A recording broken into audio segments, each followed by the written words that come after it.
بسم اللہ الرحمن الرحیم وصلی اللہ علی النبی الکریم رب اشرح لی صدری ویسر لی امری واحلل عقدۃ من لسانی یفقہوا قولی۔ آج کی تقریر کا جو ٹائٹل ہے وہ ہے لمیٹیشنز آف مین، انسان کی محدودیت۔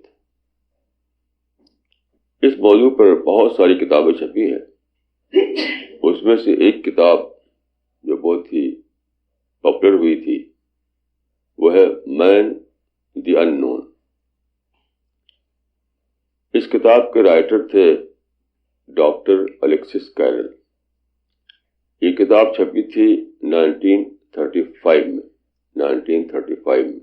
اس کتاب میں انہوں نے لکھا تھا کہ انسان ابھی تک ان نون ہے، تو انہوں نے سجیسٹ کیا تھا کہ ایک بہت ہی پڑھا لکھا اسکالر لیا جائے اور اس کو فری کر دیا جائے کہ 25 ایئرس تک، 25 سال تک وہ صرف اسٹڈی کرے اسی بات کی۔ جتنے آسپیکٹ ہیں ہیومن لائف کے، بایولوجی ہے، سائیکالوجی ہے، سب سے کیمسٹری سب سے ریلیٹڈ ہے انسان کی لائف، سب کو اسٹڈی کرے 25 سال تک۔ تو انہوں نے کہا تھا کہ وہ آدمی انسان کو ڈسکور کر لے گا، انسان کیا ہے، ہو ایم آئی کا جواب معلوم کر لے گا۔ لیکن یہ بات ایک سپوزیشن تھا، کیونکہ ایسا نہیں کہ لوگوں نے اسٹڈی نہیں کی، بہت سے لوگوں نے اسٹڈی کی، جیسے برٹن رسل کے بارے میں کہا جاتا ہے کہ وہ 80 ایئرس تک سے اسٹڈی ہی کرتے رہے، یعنی جب وہ ٹین ایج میں تھے تب سے شروع کیا انہوں نے اسٹڈی، اور لمبی عمر تک وہ پڑھتے رہے۔ لیکن جو فلاسفی انہوں نے بنائی، وہ فلاسفی کہا جاتا ہے کہ وہ برٹن رسل کے بارے میں he was philosopher of no philosophy. اور اس کے آگے بڑھ کر دیکھیے تو دنیا کے جتنے مائنڈ ہیں، فلاسفر، تھنکر، اسکالر، ریفارمر، سب اسی پر تو سوچتے رہے۔ ڈیکارٹ نے کہا تھا کہ آئی تھنک دیئرفور آئی ایگزسٹ، تو 25,000 سال سے سوچا جا رہا کہ انسان کیا ہے، ہو ایم آئی۔ جیسے ڈیکارٹ نے کہا تھا کہ آئی تھنک دیئرفور آئی ایگزسٹ۔ تو اس طرح کی باتیں بہت کہی جاتی رہی ہیں اور بہت سی کتابیں لکھی گئی ہیں۔ ان میں سے ایک کتاب وہ ہے جو اس کا ٹائٹل ہے مین دی ان نون۔ اس کتاب کے رائٹر ہیں ڈاکٹر الیکسس کیرل۔ یہ کتاب چھپی تھی 1935 میں پہلی بار، بہت سے ایڈیشن اس کے چھپے، لیکن اس کتاب میں بھی مین کو نون بنا نہیں سکے تھے وہ۔ انہوں نے صرف یہ سجیسٹ کیا تھا کہ اگر کوئی بڑا اسکالر 25 سال تک، 25 ایئرس تک اسٹڈی کرے انسان کی، اس کے تمام ریلیٹڈ سبجیکٹ کی، مطلب ہسٹری، سائیکالوجی، بایولوجی، فزیالوجی وغیرہ جو بھی ریلیٹڈ سبجیکٹ ہیں، تو 25 سال میں وہ اس کا جواب دے پائے گا۔ لیکن یہ بھی ایک کہنے کی بات تھی، اس لیے کہ 25 سال سے بھی زیادہ سالوں تک لوگوں نے اس کی اسٹڈی کی ہے، انڈیویجول لیول پر بھی اور زیادہ یونیورسل لیول پر بھی۔ جیسے مثال کے طور پر برٹن رسل نے اپنی اسٹڈی اس وقت شروع کر دی تھی جب وہ ٹین ایج میں تھا، یعنی برٹش فلاسفر، اور 80 سال تک، یعنی کہا جاتا ہے کہ 20th سینچری میں سب سے زیادہ اسٹڈی کی تھی برٹن رسل نے، تو 80 ایئرس تک وہ پڑھتا ہی رہا۔ اور جو فلاسفی بنائی اس نے، اس کے بارے میں کہا جاتا ہے کہ کوئی فلاسفی نہیں تھی وہ۔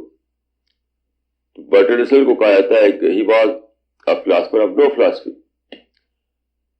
اور بڑھا کر دیکھے تو 25 سال نہیں 25,000 سال سے لوگ اس پر سوچ رہے ہیں. جتنے فلاسفرس ہوئے, جتنے ریفارمرس ہوئے, جتنے بھی بڑے بڑے مائنڈ ہوئے, اسکالرس, اور تو اسی پر تو سوچتے رہے, اسی پر تو لکھتے رہے. وہ کسی ایسے رزلٹ پر نہیں پہنچے اس پر کنسنسس ہو. تو بات کیا ہے؟ یہ ہے انسان کی محدودیت ہے, اس کا انسان کی لمیٹیشنس ہیں. اس لمیٹیشنس کی بنا پر وہ پہنچ ہی نہیں سکتا فائنل آنسر تک. جیسے آئنسٹین نے کہا تھا کہ ہماری ساری نالج جو ہے وہ اسپیس اینڈ ٹائم کے اندر ہوتی ہے, بیانڈ اسپیس اینڈ ٹائم نہیں ہوتی. تو بیانڈ اسپیس اینڈ ٹائم ہمیں جانے کی طاقت ہی نہیں ہے. جیسے اس نے مثال دی تھی کہ 2 ٹرینیں ایک ساتھ دوڑ رہی ہیں ایک ہی اسپیڈ سے, اور آپ ایک ٹرین بیٹھے ہوئے ہیں, پیرلل لائن پر دوسری ٹرین دوڑ رہی سیم اسپیڈ سے بالکل. تو آپ کو لگے گا کہ ٹرین ٹھہری ہوئی ہے. اگر الٹا دوڑے, ایک ادھر جائے ایک ادھر جائے, تو آپ کو ڈبل اسپیڈ دکھائی دے گی. یعنی اگر 100 مائل جا رہے تو آپ 200 مائل دکھائی پڑے گا آپ کو. تو ہم ایک کیبن میں بیٹھے ہوئے ہیں, باہر سے دیکھ نہیں سکتے, اور کیبن میں دیکھ کر جو دیکھتے ہیں وہ اسپیس اینڈ ٹائم کے اندر ہوتا ہے, بیانڈ اسپیس اینڈ ٹائم نہیں ہوتا ہے. اسی لیے اس نے جو بنائی تھیوری وہ تھی, اس کا نام تھا تھیوری آف ریلیٹیوٹی. مطلب ایوری آبزرویشن از ریلیٹیو. تو یہ ہے لمیٹیشنس. تو لمیٹیشن کی وجہ سے انسان نہیں جان پایا. اسی لیے ضرورت ہوتی ہے پرافٹ کی, پیغمبر کی. ہماری جو کھوج ہے اپنے مائنڈ سے, اس کی لمیٹیشن جو ہے اسی کے کمپنسیٹ کرتا ہے وحی, ریویلیشن, پرافٹ. تو یہاں پر میں بیسیکلی 3 لمیٹیشنز کو میں ذکر کروں گا. انسان کی جو لمیٹیشنز ہیں وہ 3 اعتبار سے خاص طور پر ہیں. In terms of life, in terms of knowledge, in terms of civilization. یعنی زندگی کے اعتبار سے محدودیت, علم کے اعتبار سے محدودیت, اور تہذیب کے اعتبار سے محدودیت. یعنی انسان کی لمیٹیشن جو ہے بیسیکلی 3 اعتبار سے ہے. in terms of life, in terms of knowledge, in terms of civilization. Life کا مطلب کیا ہے؟ ہم میں ہر شخص جو ہے وہ ایک ٹائم آتا ہے کہ مر جاتا ہے. یعنی 100 ایئرس کے آس پاس مر جانا ہے ہمیں. کوئی بادشاہ, کوئی بڑے سے بڑا, کوئی بڑے سے بڑا انسان اپنے کو ڈیتھ سے بچا نہیں سکا. قرآن میں ہے کہ کل نفس ذائقۃ الموت, ہر آدمی کو مرنا ہے. Every human being is destined to die. اور پوری ہسٹری جو نون ہسٹری ہے 25,000 سال تک تو کچھ نہ کچھ ٹریس ملا ہسٹری کا. اس کے آگے جو ہے ہسٹری ہے, کبھی بھی یہ اگر کوئی آدمی موت نہ ہوتی اس کو تو آج تک وہ زندہ رہتا ہوں. ابھی بھی زندہ آپ کو نظر آتا کہ فلاں جگہ ایک آدمی ہے جو 25,000 سال سے جی رہا ہے, وہ تو ایسا تو کوئی انسان نہیں. تو یہ لمیٹیشن ہماری ہے کہ ہم جینا چاہتے ہیں, ہم چاہتے ہیں کہ ہمیں لمبی عمر ملے, ہمیشہ ہم رہیں دنیا میں, لیکن ہم مر جاتے ہیں. آپ جانتے ہیں کہ آج کل سائنس میں سب سے ریسرچ ہو رہی ہے میڈیکل سائنس میں. ایک زمانہ تھا کہ سب سے ریسرچ ہوتی تھی تھیوریٹیکل سائنس میں, اب نہیں ہے. اب تو یا تو اپلائڈ سائنس میں ریسرچ ہوتی ہے یا میڈیکل سائنس میں. تو بہت زیادہ کوشش کی گئی, تو عام میڈیکل مائنڈ نے کوشش کی کہ انسان کو مرنے سے بچایا جائے, لیکن 1% بھی کوئی کامیابی نہیں ہوئی. انسان کو بھال مر رہا ہے. ہر انسان ایک ٹائم آتا ہے مر جاتا ہے, 50 سال, 70 سال, 60 سال, 100 سال کے آس پاس مر جاتا ہے. تو یہ ہے لمیٹیشنز لائف کی. لائف کی لمیٹیشن. ہم اپنی لائف کو اتنا لمبا نہیں کر سکتے کہ ہزاروں سال تک جیتے رہیں. جس کو میں کہہ رہا ہوں کہ ان ٹرمز آف لائف انسان کی محدودیت. اب اگر اس کا آپ نہ مانے محدودیت کو، کیا ہوگا؟ آپ کا پورا بہیویئر ان ریئلسٹک ہو جائے گا. ان ریئلسٹک. تو ریئلسٹک اپروچ جب آئے گا جب اپنی محدودیت کو مانے. میں نے جو اسٹڈی کی ہے اور جو میں نے سمجھا ہے، سب سے بڑی نالج جو ہے یہ جاننا کہ میری لمیٹیشنز ہیں. سب سے بڑا گیان یہی ہے کہ آپ جانیں کہ آپ علم کی آخری حد تک نہیں پہنچ سکتے. فارسی کا ایک بہت اچھا 2 لائن ہے اس کی: آکس کے بدانت و بدانت نہیں، آکس کے ندانت و بدانت کے بدانت در جہل مرکب ابدت در بمانت. واکس کے بدانت و بدانت کے ندانت انیس خرے لنگ بمنزل برسانت. کا مطلب یہ ہے کہ ایک آدمی جو جانتا نہیں لیکن سمجھتا ہے کہ میں جانتا ہوں، تو وہ ہمیشہ جہل مرکب میں مبتلا رہتا ہے، یہ کبھی بھی جان نہیں پاتا. یہ جانتا نہیں ہے لیکن اس بھرم میں ہے کہ میں تو جانتا ہوں، تو ہمیشہ وہ جہل مرکب میں رہتا ہے. جہل مرکب کہتے ہیں جانتا کچھ نہ ہو اور سمجھے کہ میں تو جانتا ہوں. اسی بھرم میں جیتا اور مر جاتا ہے. اور دوسری لائن یہ ہے کہ جو شخص جانتا ہے اور یہ سمجھتا ہے کہ میں تو کچھ جانتا نہیں، اس کی مثال بھی ایک لنگڑے خچر کی ہے، کبھی نہ کبھی منزل میں پہنچ جائے گا. تو اس دنیا میں جو بھی زیادہ جانا جس نے، اسے یہی جانا کہ میں تو کچھ نہیں جانتا. سوکریٹس جو ہے دنیا میں سب سے بڑا تھنکر مانا جاتا ہے، جو گریس میں پیدا ہوا. تھنکرز کے فہرست میں ٹاپ پر اس کا نام ہے، سوکریٹس کا. کسی نے اس سے پوچھا کہ آپ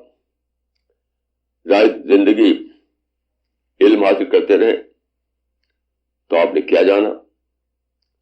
تو اس کا جواب کیا تھا؟ میں نے یہ جانا کہ میں نے کچھ نہیں جانا. تو جو آدمی، یہ کیوں ایسا ہوتا ہے؟ Due to our limitations. تو ہماری عمر محدود ہے. ہم سمجھ لیں اپنے آپ کو کہ ہم ہمیشہ جی سکتے ہیں، تو ہماری ساری پلاننگ غلط ہو جائے گی. ہماری ساری پلاننگ غلط ہو جائے گی. تو سب سے پہلی جو محدودیت جس کو ہمیں فیس کرنا ہے وہ اپنی زندگی کے بارے میں ہے کہ ہمیں محدود عمر ملی ہے، اسی محدود عمر مر جانا ہے. تو جو کچھ کرنا ہے اسی محدود عمر میں کر لو. اگر یہ سمجھ کر پلاننگ کریں آپ کہ آپ کو تو 25,000 سال جینا ہے، تو ساری پلاننگ آپ کی غلط ہو جائے گی. دوسری جو محدودیت ہے یا لمیٹیشن ہے وہ ہے علم کی، نالج کی.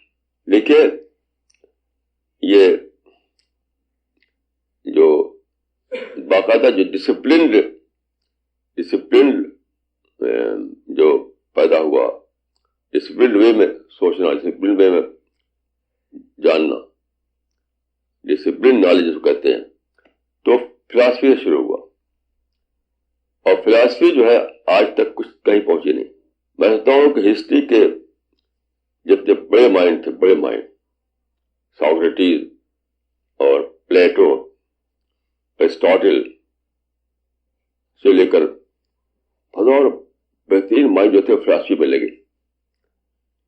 لیکن فلاسفی کسی بھی سوال کا جواب نہیں دے سکی. فلسفی سر حقیقت نتوانست کشود گشت راز دیگر آراز کر افشامی کر. تو کسی بھی فلاسفر نے یہ دعویٰ نہیں کیا کہ میں علم کو میں نے پورا پا لیا. کیوں؟ لمیٹیشنز. ہمارا مائنڈ جو کام کرتا ہے، جو ہمارے پاس جو انفراسٹرکچر جس میں ہم سوچتے ہیں، جو فریم ورک ہے جس میں ہم سوچتے ہیں، وہ لمیٹڈ ہے. ایک حد آ جاتی ہے. اسی لیے ایک سائنٹسٹ نے کہا کہ we are knowing more and more about less and less. We are knowing more and more about less and less. جب ہم آگے بڑھتے ہیں معلوم ہوتا ہے کہ ہمیں تو کچھ جانے نہیں، ابھی تو اور بھی ہے، ابھی اور بھی ہے. جسے مثال کے طور پر دیکھیے ایک زمانے میں مانا جاتا تھا کہ میٹر جو ہے ایٹم کا مجموعہ ہے. ایٹم کو سمجھتے تھے کہ جزء لا یتجزا ہے, یعنی آخری ہے, اس کو وہ اسپلٹ نہیں ہو سکتا. اب میٹر اسپلٹ ہو گیا تو معلوم ہوا کہ سب الیکٹران ہے, اور الیکٹران کیا ہے, وہ ایک میٹ ڈاؤنس ہے میٹر کا. یعنی الیکٹران کی حد پہنچ کے معلوم ہوا کہ وہ تو نہ تو آبزرویبل ہے, نہ آپ اس کو دیکھ سکتے, نہ کچھ کر سکتے. وہ ہے لیکن ہم اس کو دیکھ نہیں سکتے اپنی آنکھ سے. اسی لیے بہت سی کتابیں چھپی ہیں اس پر. اس میں سے ایک کتاب ہے سلیون کی, اس کا نام ہے لمیٹیشنز آف سائنس.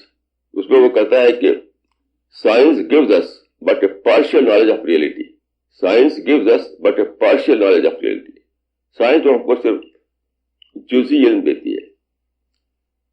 کیوں؟ اپنی محدودیت کی وجہ سے. ہمارا مائنڈ محدود ہے, ہماری نالج محدود ہے, ہمارے انفراسٹرکچر محدود ہے, ہمارا فریم ورک محدود ہے. تو سب سے بڑا عالم وہ ہے جو اپنی بے علمی کو دریافت کرے, اپنی بے علمی کو دریافت کرے. عربی میں مثل ہے کہ لا ادری نصف العلم, یہ کہہ سکتا ہے کہ میں نہیں جانتا, یہ آدھا علم ہے. لا ادری نصف العلم, یہ کہہ سکنا کہ میں نہیں جانتا یہ آدھا علم ہے. کیونکہ جب آپ یہ کہہ سکیں کہ میں نہیں جانتا تو آپ نے کم از کم ایک سچائی کو پایا. وہ سچائی یہ ہے کہ ہم نہیں جانتے, ہماری لمیٹیشنس ہے. اسی لیے ہندو فلسفی میں مانا جاتا ہے کہ آخری جو اسٹیج ہے وہ ایمپٹینس ہے. آدمی ایمپٹی مائنڈ ہو جائے تو سمجھے کہ سب سے بڑا اسٹیج تک پہنچ گیا وہ. سوامی ویویکانند سے ایک بار کہا گیا کہ آپ ہندو فلسفی کا جسٹ بتائیے, تو بلیک بورڈ تھا وہاں, بلیک بورڈ میں 0 لکھ دیا, 0. یعنی آخر میں پہنچتے ہیں ہم 0 تک. اسٹارٹ کرتے ہیں ہم اس سے کہ ہم کچھ جانتے ہیں, لیکن آخر میں جہاں پہنچتے ہیں وہ 0 ہوتا ہے, ایمپٹینس ہوتا ہے. تو محدودیت جو ہے انسان کی, اس سے وہی بے خبر ہو سکتا ہے جس کو علم نہ ہو, اس سے کچھ اسٹڈی نہ کی ہو, جو سمجھے کہ میں جانتا ہوں. ایک مرتبہ میں گیا مہاراشٹر میں ایک گاؤں میں, تو وہاں کوئی صاحب کا ٹھہرا تھا میں, تو ان کا بچہ, تھوڑا سا بچہ تھا, تو وہ کہتا تھا وہاں کی زبان میں, ہما کو سب معلوم ہے. ہما وہاں کہتے ہیں ہم کو, ہما کو سب معلوم ہے. تو میں کہا کہ یہ بچہ کیا جانتا ہے, ابھی تو مشکل تو ٹین ایجر ہوگا شاید وہ. پہلے کا باپ یہی سکھاتا تھا اس کو, دیکھو کبھی یہ مت کہنا کہ ہم نہیں جانتے, کہو ہما کو سب معلوم ہے. اب دیکھ ابھی وہ ایک ٹین ایجر ہے, اس نے کیا جانا, لیکن باپ الٹی خوراک اس کو دے رہا ہے. یہ کہو کہ ابھی تو ہم بچے ہیں, ابھی ہم کیا جانیں گے. تو یہ سب سے بڑا علم ہے کہ آپ یہ دریافت کریں, یہ ڈسکور کریں کہ میں نہیں جانتا. میں اپنے بارے میں کہہ سکتا ہوں کہ اب سے بہت پہلے 1940 میں میرے ساتھ ایک واقعہ ہوا جس کو میں نے یہاں بیان کیا ہے.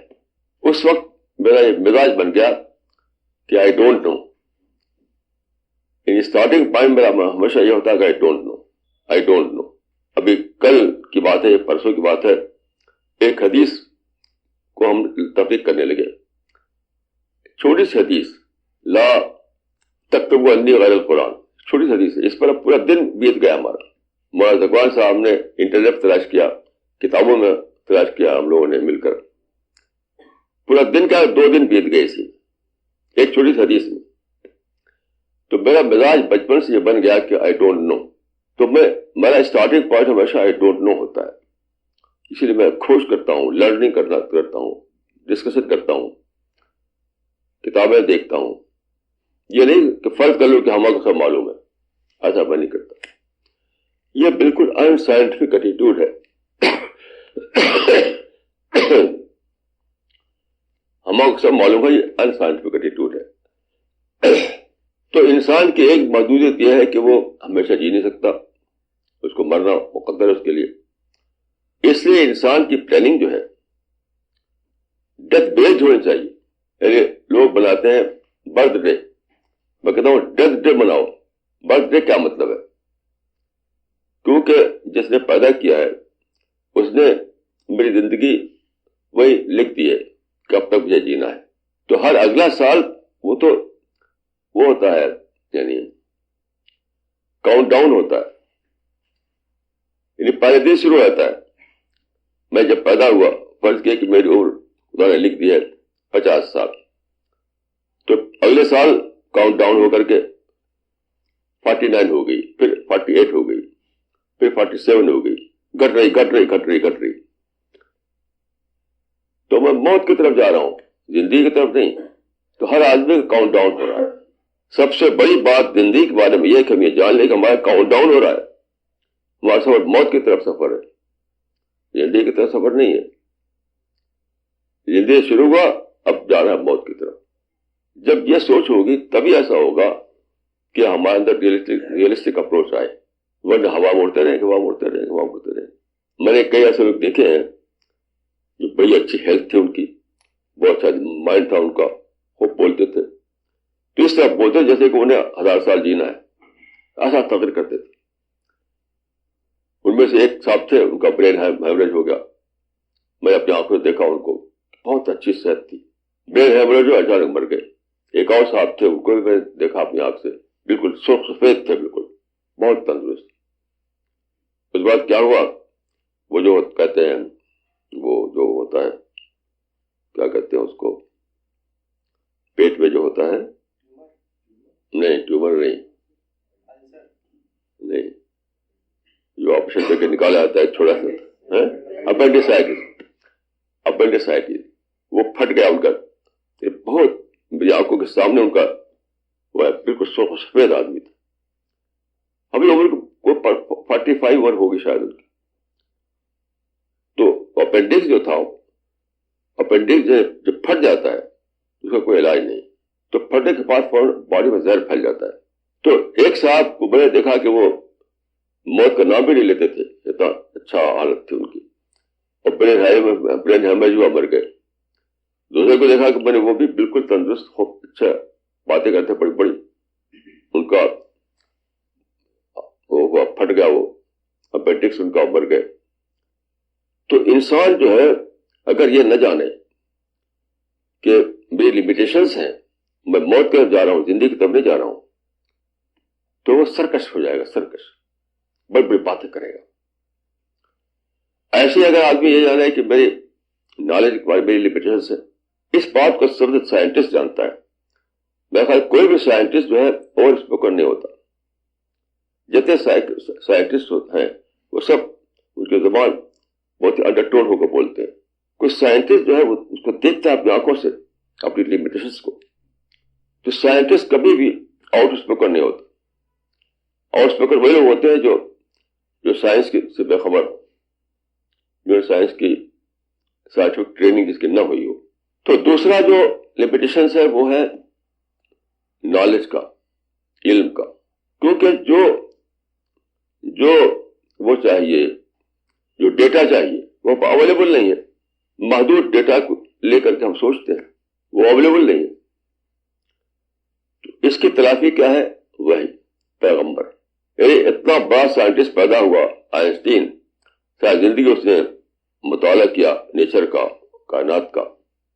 آخر میں کیا کہا اس نے؟ The most inconceivable fact about nature is that it is conceivable. سب سے زیادہ ناقابل فہم بات نیچر کے بارے میں یہ کہ قابل فہم ہے. اس پر بڑھ گیا وہ. کیوں؟ وہی کا اس کو، یعنی وہی سے بدل نہیں لے سکا تھا. وہ صرف اپنے، یعنی اپنے لیبورٹری میں اپنے جو سائنٹیفک طریقے ہیں اسی میں جیتا ہے، اسی مر گیا وہ.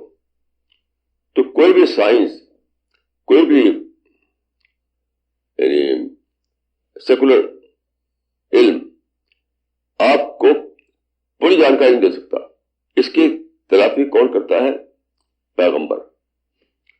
اسی لیے قرآن مجید میں لکھا ہے کہ وما اوتیتم من العلم الا قلیلا یسألونک عن الروح قل الروح من ربی وما اوتیتم من العلم الا قلیلا. یہاں روح جو ہے روح کے معنی میں نہیں ہے، اسپرٹ کے معنی میں نہیں ہے، یہ وحی کے معنی میں ہے.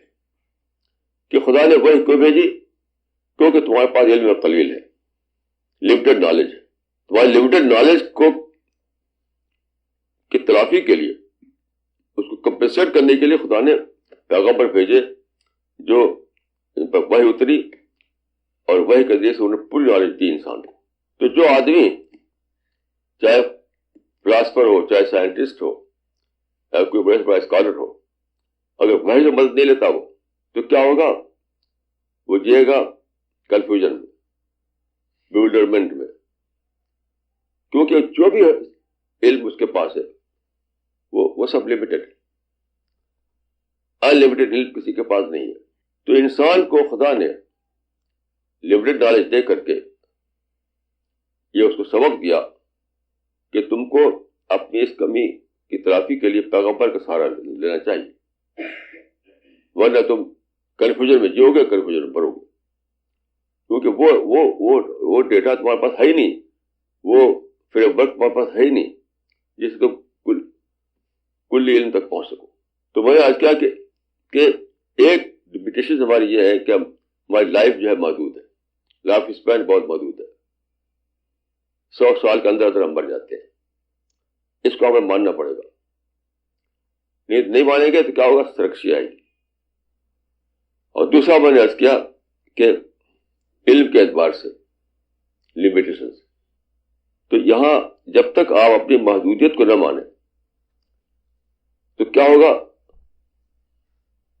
زندگی بھر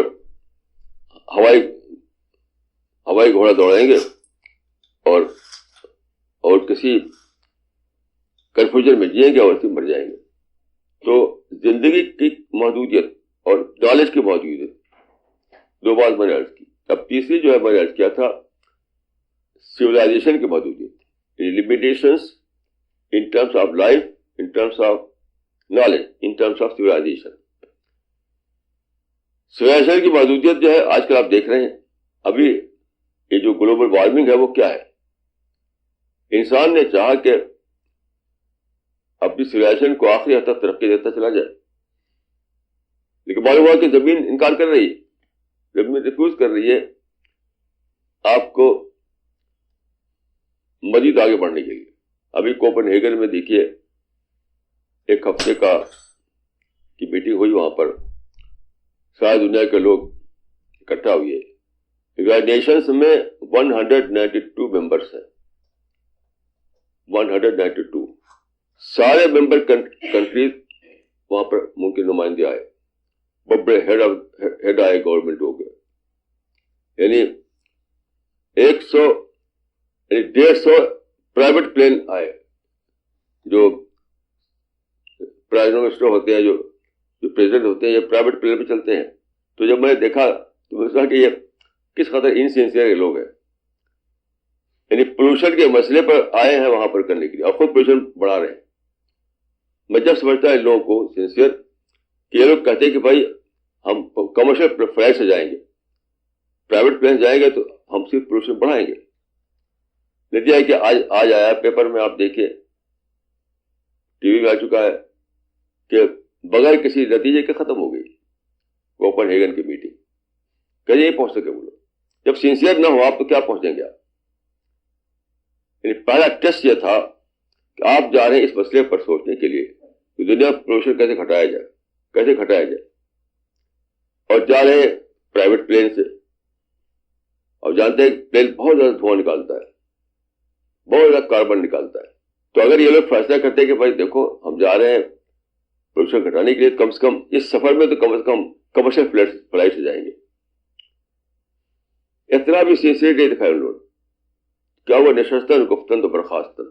تو وہ جو کسی نے کہا ہے کہ جو کانفرنسیں ہوتی ہیں وہ سب ٹاکنگ شاپ ہوتی ہیں. کسی نے کہا ہے کہ جو کانفرنسیں ہوتی ہیں انٹرنیشنل کانفرنسیں ڈفرینٹ ٹاپک پر، وہ سب کیا ہوتا ہے؟ Talking shop. یہ بھی ایک ٹاکنگ شاپ تھی جو کوپن ہیگن میں ہوئی، اور کوئی اس کا رزلٹ نہیں، کچھ بھی نہیں. دوسری بات یہ ہے کہ یہ اصل بات جو جاننے کی وہ ہے کہ ہماری لمٹ آ گئی ہے، لمٹ آ گئی.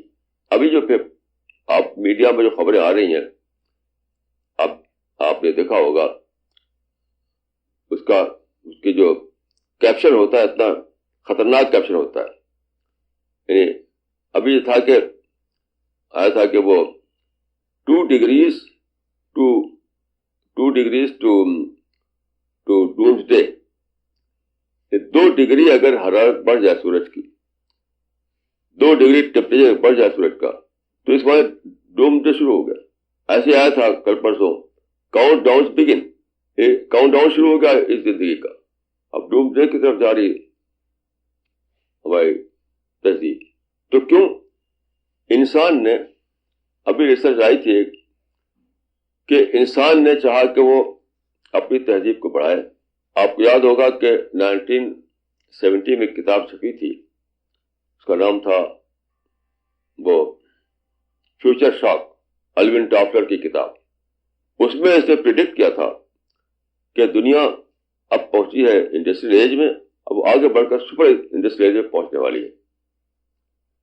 1970 میں چھپنے والی کتاب میں کہا گیا تھا کہ اب ہم پہنچے ہیں انڈسٹریل ایج میں, اب اس سے بڑھ کر ہم سپر انڈسٹریل ایج میں داخل ہونے والے ہیں. کیونکہ داخل کہاں ہوئی ہے؟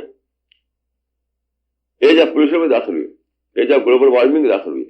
سپر انڈسٹریل ایج کہاں ہے؟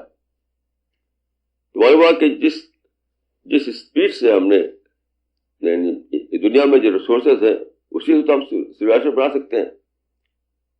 آپ ریسورسز کو کہیں سے ایکسپورٹ نہیں کر سکتے.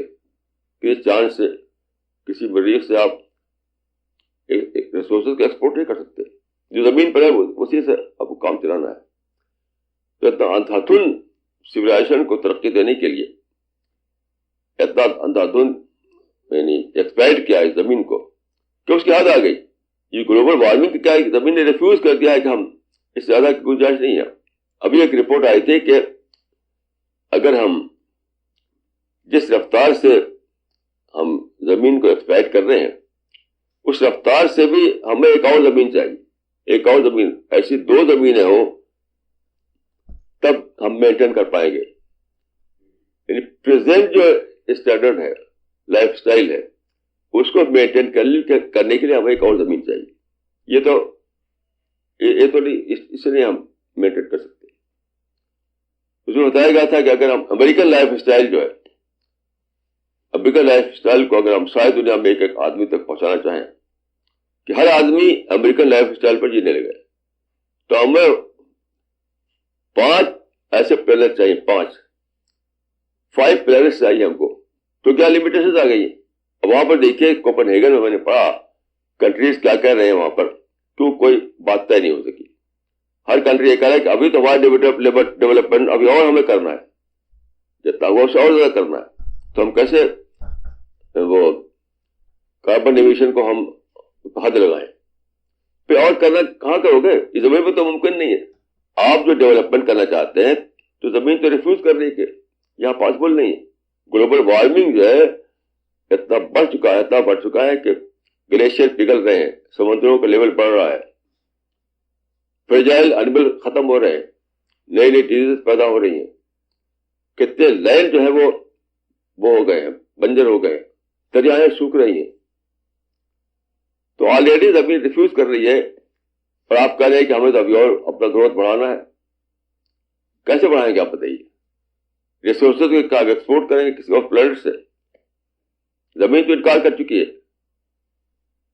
کہ ہمارے یہاں اور گنجائش نہیں ہے. مہاتما گاندھی نے صحیح کہا تھا.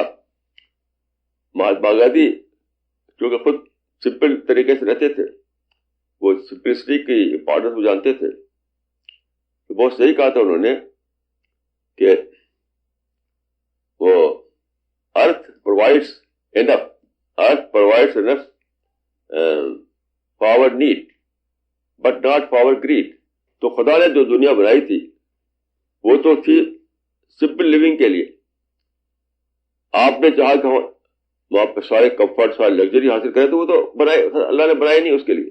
یہ بہت بڑی بات ہے, یہ سمجھنا چاہیے کہ لمیٹیشن کیوں آ گئی سویلائزیشن کی, کیوں آ گئی. اس لیے آ گئی کہ خدا بتانا چاہتا آپ کو کہ یہ دنیا میں تمہارے فلفلمنٹ پاسبل نہیں, کیونکہ انسان کو آپ جانتے ہیں کہ انسان جو ہے انلمیٹڈ ڈیزائر انسان کے اندر ہے. ہر انسان کے اندر انلمیٹڈ ڈیزائر ہے انسان کے اندر. لیکن جس دنیا میں آپ اس ڈیزائر کو فلفل کرنا ہے آپ کو, وہ لمیٹڈ ہے, وہ لمیٹڈ ہے.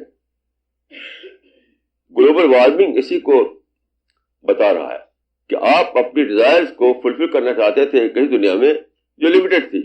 یہ سبق کس بات کا ہے؟ اس معنی ہے کہ ایک اور دنیا کو اپنا گول بنائے آپ ادر دین دس پلانٹ ارتھ, یعنی پیراڈائز کو. اس دنیا میں ہمیں سمپل لیونگ ہی پر وہ کرنا ہے, کنفائن کرنا ہے. وہ جو فارمولا ہے سمپل لیونگ ہائی تھنکنگ, وہی فارمولا پاسبل ہے, وہی ریئلسٹک ہے. یہ فارمولا چلنے والا ہی نہیں ہے کہ خوب ترقی کرو اور خوب اسٹائل وہ خود لائف اسٹائل بڑھاؤ, ہر قسم کے کمفرٹ اور لگژری حاصل کرو. یہ تو پاسبل ہی نہیں ہے. گلوبل وارمنگ کا مطلب ہے کہ زمین نے ریفیوز کر دیا ہے کہ اب مزید یعنی سویلائزیشن کو آپ اور ترقی دینا چاہتے ہیں تو اس کے لیے زمین نے انکار کر دیا کہ ہم پاسبل نہیں ہے. اب کتنی خطرناک بات ہے کہ سارے جو اسٹور تھے پانی کے گلیشیئر کی شکل میں اور یہ آئس برگ کی شکل میں اور جو قطبین پر تو جو آئس کیپ تھی اس کی شکل میں سب پگھل رہے ہیں. پگھلنے کا مطلب کیا ہے؟ فریش واٹر پگھل کر کے سمندر میں چلے جانا, پھر سے سالٹی بن جانا. پانی رہے گا, پانی تو پھر بھی رہے گا, لیکن وہ قابل استعمال کے قابل نہیں ہوگا. سمندروں کے لیول بڑھ رہا ہے, آپ جانتے ہیں.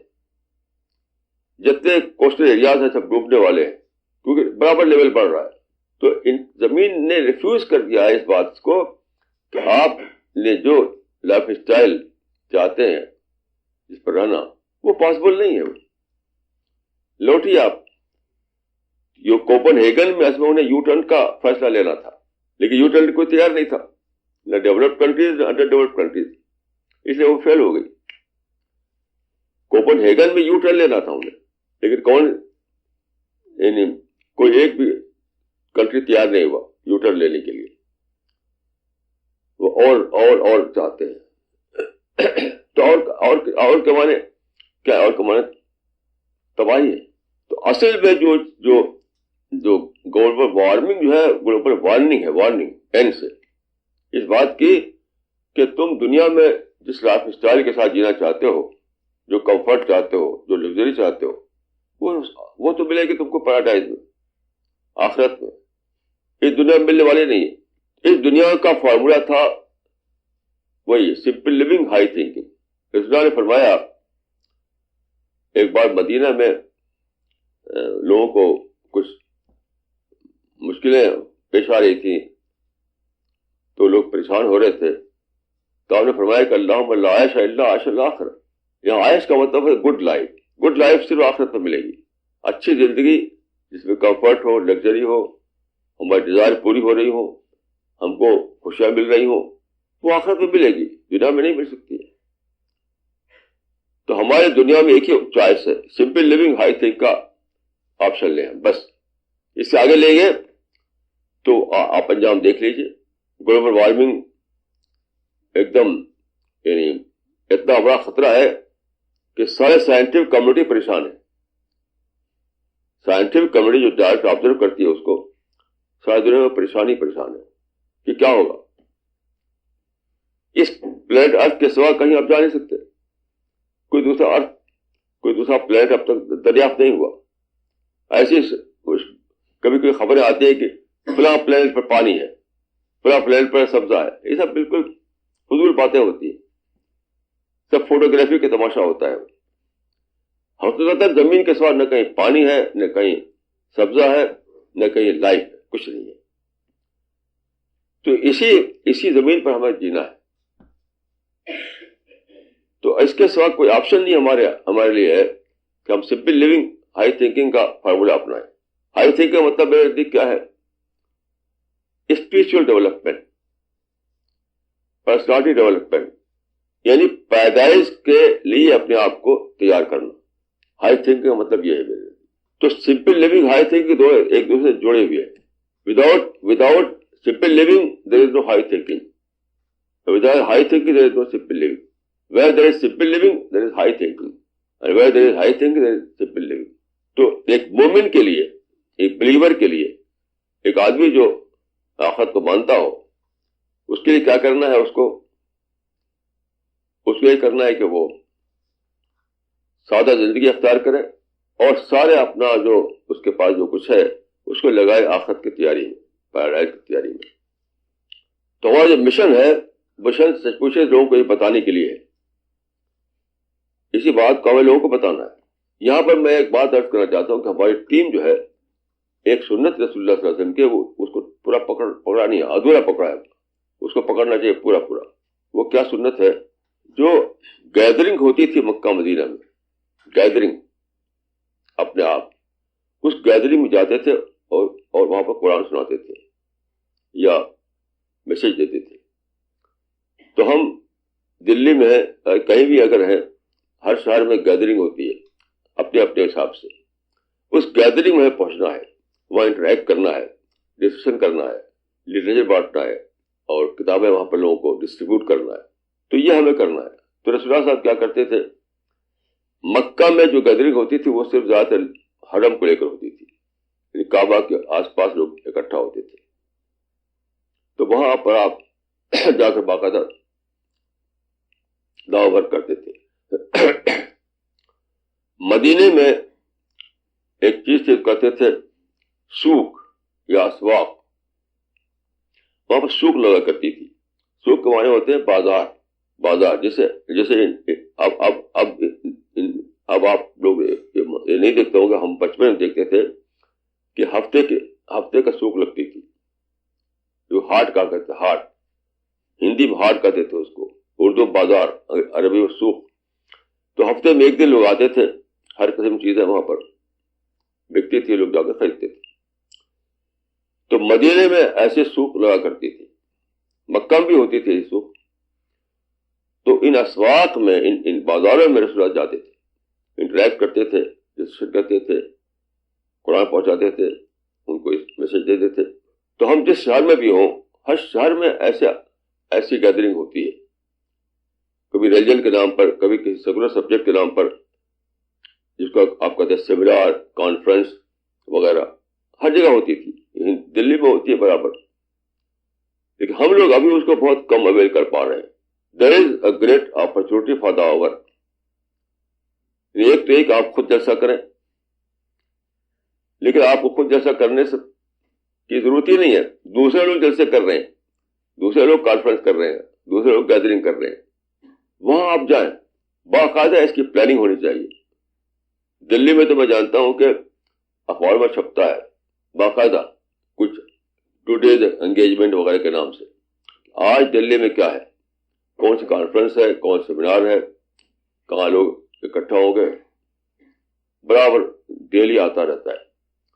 تو ہم لوگوں کو رسول اللہ کی سنت پر عمل کرنا چاہیے. رسول اللہ صلی اللہ علیہ وسلم جاتے تھے جس طریقے سے اسواق میں, اور جو گیدرنگ وہاں ہوا کرتی تھی, ہر گیدرنگ وہاں جاتے تھے آپ.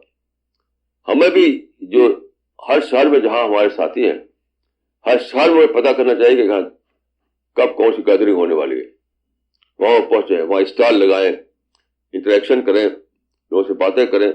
اس کی ضرورت ہے. تو یہ پارشلی ہم کر رہے ہیں ایسا, لیکن ابھی جب تک کرنا چاہیے ویسا اتنا نہیں ہو رہا ہے. اس کو آپ سنت رسول سمجھ کیجیے. یعنی گیدرنگ میں یا کانفرنس جانے کو آپ لکھیں کہ رسول اللہ کی سنت پر آپ عمل کر رہے ہیں. یہ کوئی نئی بات نہیں ہے, بلکہ سنت رسول پر عمل کرنا ہے. کیونکہ آپ مدینے بھی ایسے کرتے تھے اور مکہ بھی ایسے کرتے تھے. رسول اللہ برابر ہر اس گیدرنگ میں جاتے تھے. حالانکہ وہ کرتے تھے دوسرے لوگ جو رسول اللہ کے دین کو نہیں مانتے تھے. وہاں پر سرکس بھی ہوتا تھا. ایسا نہیں کہ وہاں بہت ہی اچھا ماحول ہوتا تھا, وہاں گانا بجانا ہوتا تھا, سرکس ہوتا تھا, طرح طرح کی خرافات ہوتی تھی, خرافات. پھر بھی آپ جاتے تھے وہاں پر. آج آپ جو لوگ مسئلہ پوچھتے ہیں کہ فلاں جگہ پرساد لیں کہ نہ لیں, میں نے کہا پرساد لینا فرض ہے, کیونکہ آپ پرساد سے کٹیں گے تو اس گدے سے کٹ جائیں گے آپ. مجھے تجربہ ہوتا ہے وہ لوگوں پر کہ گیدرنگ وہاں ہو رہی ہے, وہاں پرساد بٹنے والا ہے, تو مسئلہ بنا لیا کہ پرساد لے کہ نہ لے. میں کہتا ہوں پرساد دیجیے, بسم اللہ الرحمن الرحیم کھائیے اس کو, تاکہ وہاں پہنچ سکیں آپ. اس گیدرنگ کو ایک اپرچونٹی کے طور پر اویل کیجیے, اور سمجھ کے اویل کیجیے کہ یہ رسول اللہ صلی اللہ علیہ وسلم کی سنت ہے, یہ اس کا ثواب ہے. آپ جانتے ہیں کہ رسول اللہ کی سنت جو ہے اس پر آپ اس کو فالو کریں تو اس پر ثواب بہت زیادہ ہوتا ہے. تو اس کو ثواب سمجھ کر کیجیے. ایک تو ایک دعوی ورک ہے, آپ کا علم بڑھتا ہے, آپ کا اپنا انٹلیکچوئل ڈیولپمنٹ ہوتا ہے, پلس وہ سنت رسول ہونے کے اعتبار سے ثواب بھی ہے. وہ ہر جگہ ایسا ہو رہا ہے, ہر جگہ کانفرنس ہو رہی, دلی میں برابر ہوتا ہے. اور ابھی ہم شاید 1% بھی اویئر نہیں کر پائے ہیں جو یہاں پر گیدرنگ ہوتی ہے, شاید 1% بھی اویئر نہیں کر پائے. جیسے ابھی دیکھیے کل پرسوں یہاں پر ہوا تھا لودھی روڈ پر, بہت وائس کانفرنس سے ٹاپ کے لوگ آئے تھے, ہم لوگ اس کو اویئر نہیں کر پائے, شاید پارشل طور پر کچھ کر پائے. تو ہر شہر میں ہر مقام پر دوسرے لوگ جو گیدرنگ کرتے ہیں مختلف ناموں سے, وہ کانفرنس کے نام سے, سیمینار کے نام سے یا کسی اور نام سے, تو وہاں ہمیں پہنچنا ہے, وہاں پہ ہمیں انٹریکشن کرنا ہے, وہاں ہمیں لٹریچر دینا ہے, وہاں ہمیں کتابیں ڈسٹریبیوٹ کرنا ہے, یہ سب کرنا ہے. کیونکہ انسان سارے انسان اندھیرے میں یہ جو میں نے عرض کیا کہ انسان جو ہے 3 لمیٹیشن میں گھرا ہوا ہے کہ ہمیں مرنا ہے. کوئی سوچتے نہیں کہ مجھے مرنا ہے. آپ دلی میں گھومیے, آپ کے شہر جہاں بھی رہتے ہیں وہاں بھی گھومیے, کوئی موت کی بات نہیں کرتا سنے گا. میرے بارے میں ایک کتاب چھپی ہے, ایک بڑے مدرسے سے چھپی ہے وہ کتاب, موٹی سی کتاب. اس کا ایک چیپٹر ہے آخرت نویسی, یعنی اس کو ریڈیکول کیا انہوں نے. ایک عالم نے ریڈیکول کیا, کیونکہ ہمارے میگزین ہماری کتابوں میں بہت زیادہ تذکرہ رہتا ہے موت کا. ہماری کتابوں میں ہمارے میگزین جو نکلتا ہے منتھلی, اس میں بہت زیادہ ذکر رہتا ہے موت کا. تو اس کو انہوں نے ریڈیکول کیا کہ آخرت نویسی کرتے ہیں, یہ موت کی باتیں کرتے ہیں. اتنا بے خبر ہے لوگ, اتنا زیادہ بے خبر ہے لوگ, اتنا بے خبر ہے. کوئی موت کا کہیں بھی آپ جائیے کہ موت کا چرچا نہیں کرے گا. ایک سوال نے مجھے بتایا کہ وہ ایک ویسٹرن کنٹری میں رہتے ہیں, وہ تو ایک مرنے پر گئے تعزیت کے لیے, وہ انہوں نے موت کا ذکر کر دیا انہوں نے کہ موت تو ہم سب کو آنی ہے, موت تو سب کا آخری انجام موت ہے. تو وہ غصہ ہو گئے وہ صاحب کہ آپ کو موت یاد دلانے آئے ہیں. مرنے والا مر گیا آنکھوں کے سامنے غازی, لیکن اپنے بارے میں نہیں سوچ پائے وہ کہ مجھے مرنا ہے. اور ایک عالم جو ہے اس کا حال یہ ہے کہ وہ ہمارے یہاں موت کا چرچا ہوتا ہے تو وہ لکھتے ہیں کہ آخرت نویسی کرتے ہیں. آپ غور کیجیے, جیسے کوئی ڈرامہ نویسی کرے اس کا درجہ دے دیا انہوں نے, یعنی موت اور آخرت کی باتوں کو وہ درجہ دے دیا جو ڈرامہ نویسی کا ہوتا ہے. ایک چیپٹر واقع تھا اس میں ایک آخرت نویسی. اتنا بے خبر ہے لوگ موت کے مسئلے سے, سمجھتے کہ بس ہم جی رہے ہیں تو جی رہے ہیں, فار گرانٹیڈ لیتے رہتے ہیں کہ ہم جی رہے ہیں تو جیتے رہیں گے بس ہمیشہ. چیزوں کو فار گرانٹیڈ لینے کی وجہ سے انہیں موت یاد نہیں آتی. یہ معاملہ دیکھیے اس کا ہے, یعنی نالج کے بارے میں لمیٹیشنز کا. مجھے بار بار اس کا سابقہ پڑتا ہے کہ لوگ بحث کرتے سمجھتے کچھ نہیں. یعنی خط میں ٹیلی فون پر مل کر کے بار بار مجھے تجربہ ہوتا ہے کہ لوگ بحثیں کرتے رہتے ہیں, انہیں اپنی لمیٹیشنز کو پتہ نہیں. جیسے ایک صاحب ایک مرتبہ میرے پاس آئے کہ صاحب آپ ہمارا جو میگزین ہوتا ہے اس کا نام الرسالہ. تو کہتے کیا ہے کہ آپ کا پرچے کا جو نام ہے اسی پتہ چلتا ہے کہ آپ پرچہ بالکل غلط ہے, بالکل بیکار ہے. میں نے کہا وہ کیسے بھائی؟ آپ نے اپنے پرچے کا نام رکھا الرسالہ, سب سے اچھا رسالہ. تو جو دعویٰ کرے کہ ہمارا میگزین سب سے اچھا میگزین ہے وہ تو اس سے غلط کیا ہو سکتا. تو میں نے کہا بھائی آپ عربی نہیں جانتے اس لیے ایسا بول رہے ہیں. رسالہ کے معنی سب سے اچھا رسالہ نہیں ہے. رسالے کے معنی رسالہ ہے بھی نہیں عربی میں. رسالے کے معنی جرید, عربی میں کہتے ہیں جریدہ, میگزین کو عربی جریدہ کہتے ہیں, رسالہ نہیں کہتے. رسالہ معنی میسج,